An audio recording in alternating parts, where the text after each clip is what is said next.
Hey, it's Clay. Welcome to another League of Legends video. This is a new patch day. Patch 3.15 has dropped, and I'm going to go ahead and do my patch review. Try to be a little bit more brief than my last one, but I still want to go through it and discuss some of these changes. So let's go ahead and skip straight to the champion changes, because that's, I think, where the big stuff comes. So Yasuo has been released. I have not actually played him yet, but I am definitely going to today.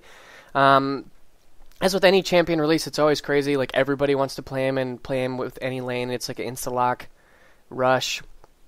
You'll see people banning him in ranked, and it's going to be super annoying. So I'm probably just going to do a bunch of custom games just to get a feel for his kit. But he's a melee carry. If you like champions like Tryndamere, Master Yi, Fiora, he's going to be similar to that. He's going to be, my anticipation is he's going to be a very, very high skill cap champion. Just because, like, managing his E, the cooldown on his E, and when you can dash to people, managing how many Q stacks you have until you get the knock up, and then because you can't use your ultimate unless somebody's knocked up, it just it's going to make him a little bit tricky to play. And also, like, managing his wind wall seems to be like, so if you're playing a melee carry, they need some way to survive. With Tryndamere, it's his ultimate. With Gangplank, it's his oranges. With Fiora, it's her untargetable. Master Yi, it's his heal, his meditate. They need some way of kind of like dealing with damage in crazy teamfight situations, and for Yasuo, that seems to be his wind wall. So I'm curious to see how that works. Very high skill cap, melee carry. I'm sure we're going to see a lot of people really sucking with him early on, but I think he's got some interesting mechanics, and like specifically I think he has double crit chance. Whatever crit chance you build, he doubles it. That's extremely interesting in terms of a build path. So anyways, we'll see how that works. I'll probably do a first impressions relatively shortly, so I can expect that coming. Ahri, she got some nice tidy little nerfs to her mana. Base mana is increased and mana regen is increased, so that she's going to have more spells available. Not a huge change, but a little bit of a nice, it's just going to give her more spells, more opportunity to use her spells early on, so help her early laning. I think Ahri was hit pretty hard in the last patch. Definitely made her a higher skill champion to play. You have to land your charm.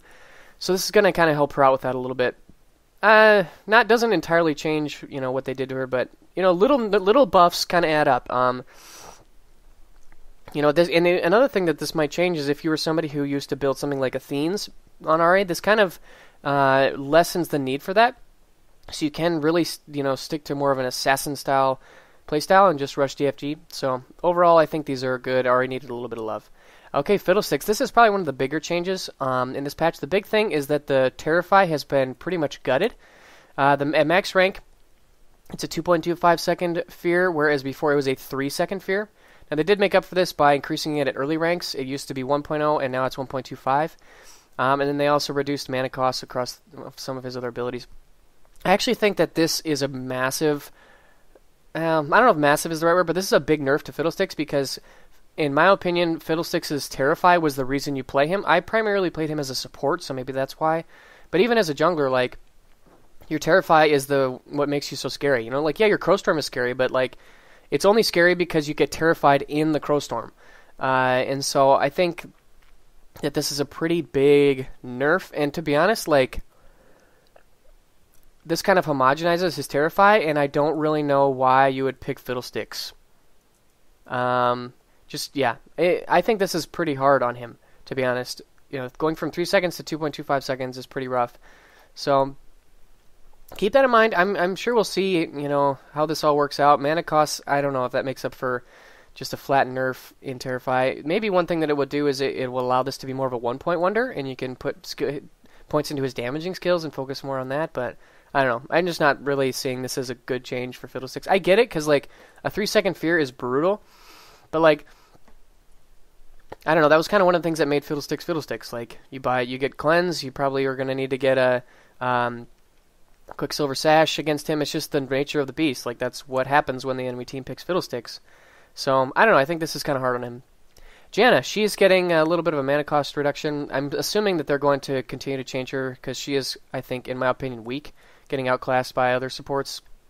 So, we'll see where that goes. Lee Sin, a little bit of a... This isn't really a big change. So the big thing that this impacts, you can still W to a minion, but it won't shield the minion. So you can still have the mobility that it used to have, but it just won't. So what some like really high-end Lee Sins would do in lane is right when somebody's about to last hit, like the cannon minion, they would W to the cannon minion and then have an engage. So like they would mess up their last hit, and it was just kind of like a really detailed thing that they're taking away.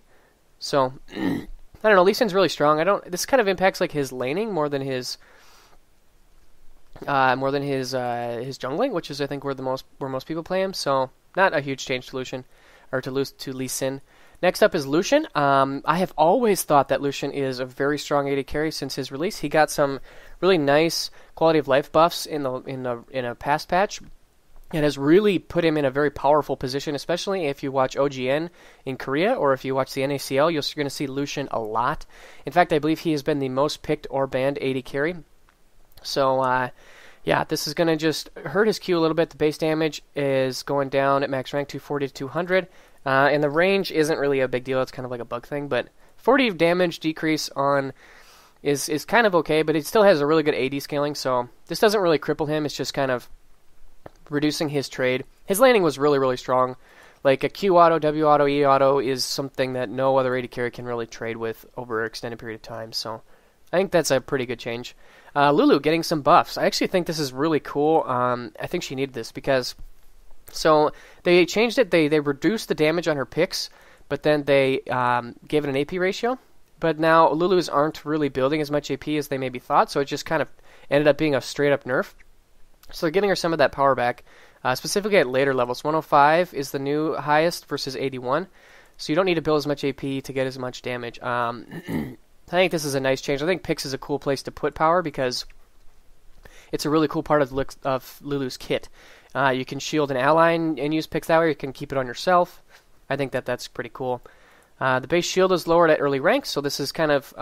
you're probably only going to have 1 point in this early on, in the early landing, so this kind of gives you more power there, and then reducing the mana cost. So yeah, definitely some buffs to Lulu. I actually think she could be really strong, and I really want to try her out. I think she would work really well with the blue support item, Spell Thief's Edge, because you can harass a lot with her. Like specifically, like her EQ combo is something you can do quite often. So I think she could be a pretty strong pick, and I really like playing Lulu. I think she's a lot of fun. She's really good against assassins. She's got great teamfight presence. So yeah, I think Lulu could definitely be up in a higher tier of supports. We'll see how it all works out. Rammus got a similar change to Fiddlesticks. Apparently they are targeting... I believe that the Rammus Taunt and the Fiddlestick Sphere were the only 3-second crowd controls, like the longest hard crowd controls in the game, so they're just reducing that again to... It's pretty much the same change, where they raise it at level 1 and they reduce it at level 3. I don't really understand exactly what this means. So I think previously, if you activate your defensive ball scroll, you could deactivate it and then like Powerball, but apparently you can't do that. So I'm not actually really sure how this affects him and reducing mana cost. But the big thing is his taunt, and my understanding was that a lot of people would max his taunt and then just turn into like a ganking machine. You get like early mobility boots and home guard, and you just like run across the map and gank a lot. And this really hurts that. Rammus doesn't clear the jungle very well. He doesn't really team fight that well. I mean, he's really good when you're ahead, but he's almost useless when you're behind. He doesn't have good AoE hard engage. So this kind of, his puncturing taunt was like, again, same as Fiddlesticks, the main reason why you would play him. So I think this is kind of a hard nerf to Rammus. Yeah, I think this puts him in a bit of a bad spot, to be totally honest. Okay, Sivir. She also has been very, very powerful, and has been getting ever since her rework, has been getting a slow bit of nerfs. And this is just a flat-up nerf. They're straight-up nerfing her passive at early levels. It will scale up to where it used to be, but not until later in the game. So just a flat nerf to her passive. The spell shield duration, in which once you activate it to receive the spell, has been cut in half to 1.5 seconds from 3. And then the ultimate, the duration has been reduced by 2 seconds. And the movement speed duration actually has been reduced as well. And the cooldown was also increased. So these are just like straight up nerfs to Sivir across the board. I think that she's still going to be good. Like, I don't know if this is such a big deal. Like, for good players, this isn't going to be a big deal, but for bad players, this could be kind of a bigger deal. It definitely has made Sivir have a bit of a higher skill cap in that regard. You can't just kind of leave it on. Like, you have to be more timing and skillful about using your spell shield. The Fleet of Foot nerf, I think that this is okay. I mean, it made it really hard to trade with Sivir if she gets ahead, because it's one of those things where she's got like a phage almost. She can just chase you down, and there's nothing that you can do. There really isn't any much counterplay there, so kind of tones that down a little bit. And Sivir's ultimate specifically has proven to be extremely powerful. If you'll see a lot of like the NECL teams I've been watching have been using Sivir's ultimate to really strong effect. And it's one of those things where like it's kind of like playing Kassadin, but for your whole team, where like you have in tremendous catch potential. Like if you catch one person out, instead of just losing one person, like let's say you like catch the support out while they're trying to ward Baron, well, not only do you get that kill, but you can likely chase down members of the enemy team and, you know, like totally get an ace. You know, it turns 1 kill into 3 kills into 5 kills, and it just kind of is unnecessarily too strong. So I think that this was a good change. I still think Sivir will be strong. They just kind of toned down her power a little bit and made her a little bit higher skill cap if you really want to be successful. Soraka got some space-based armor and move speed increase. That's good. She still is a little weak, I think, but I think they're heading in the right direction with her. And Taric, he got some much-needed nerfs.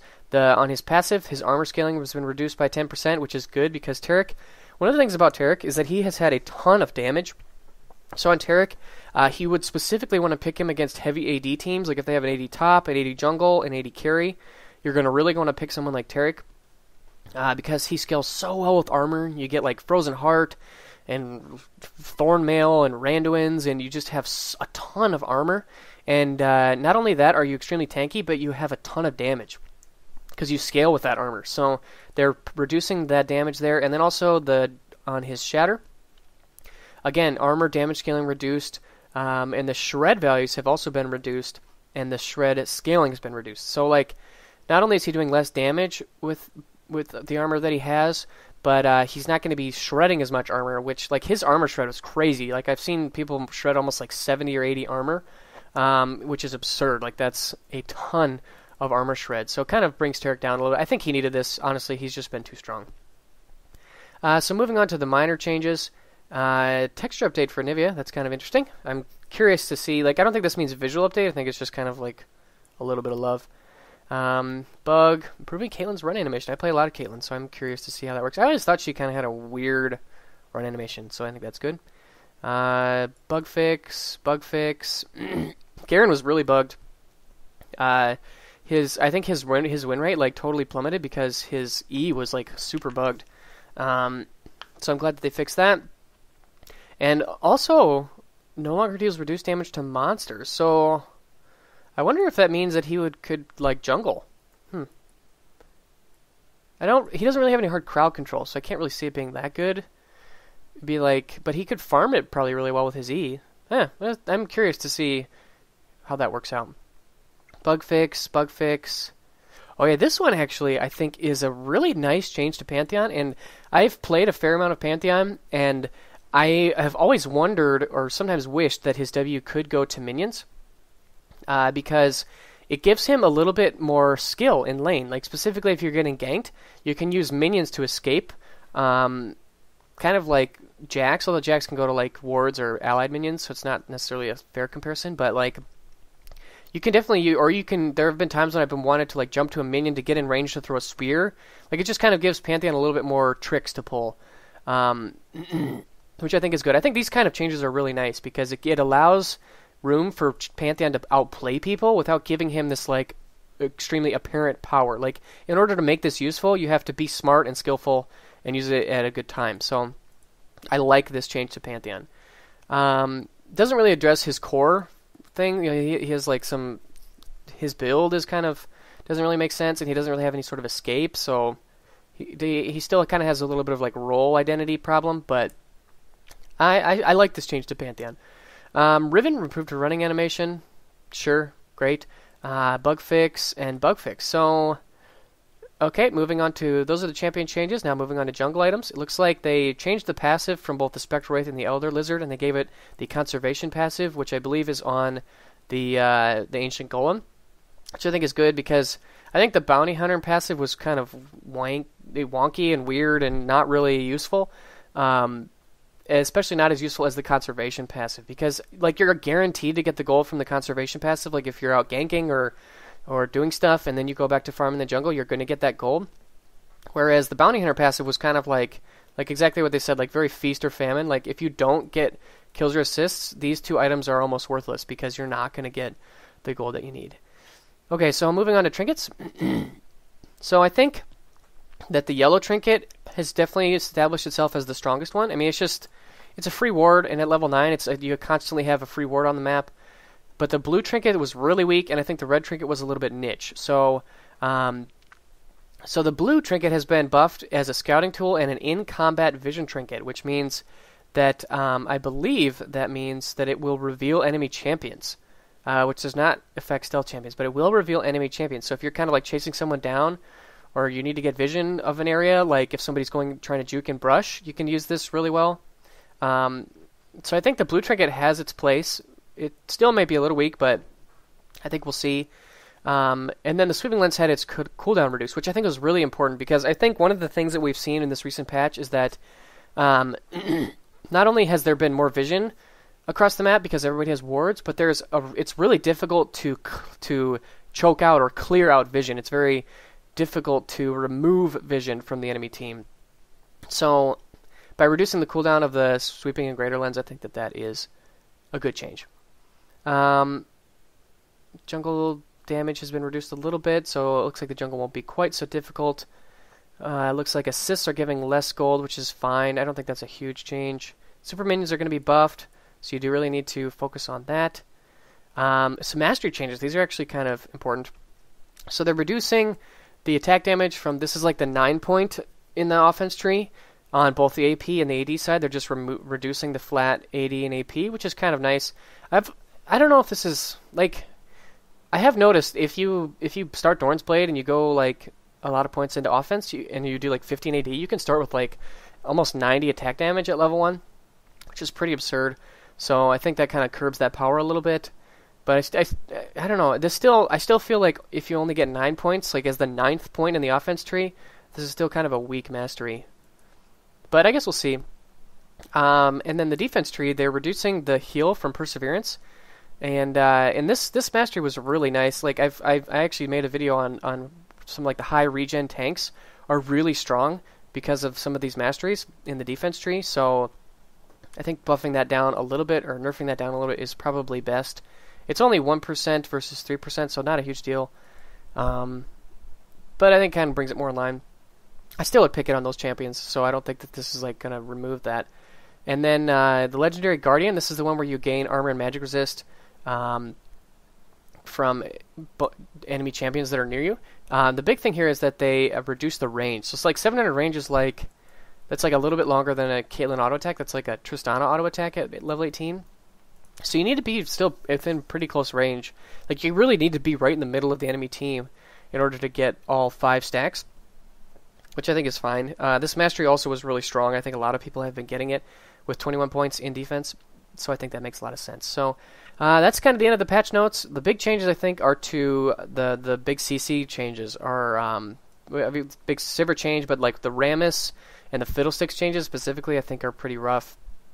And I think it just kind of, it hurts them. I think they're going to be in a tough spot. And if you really like playing Fiddlesticks, I think specifically Fiddlesticks support is going to be tough. And then Rammus, he's pretty much only a jungler. Yeah. I think that's kind of, because like that was their thing. Like their thing was their long hard crowd control. And removing that I think is kind of sad. So, but at the same time, like 3 seconds of hard CC is pretty overwhelming. So I don't know. I'm still on the fence as to whether or not these were good changes. I think if they were going to do this, I think they needed to give Rammus and Fiddlesticks more in return. Like, yeah, Fiddlesticks I think is definitely going to be weaker. But anyways, I hope you guys enjoyed this video. Let me know down your thoughts in the comment section below if you want to see more patch changes like this, and I'll see you again soon. Bye.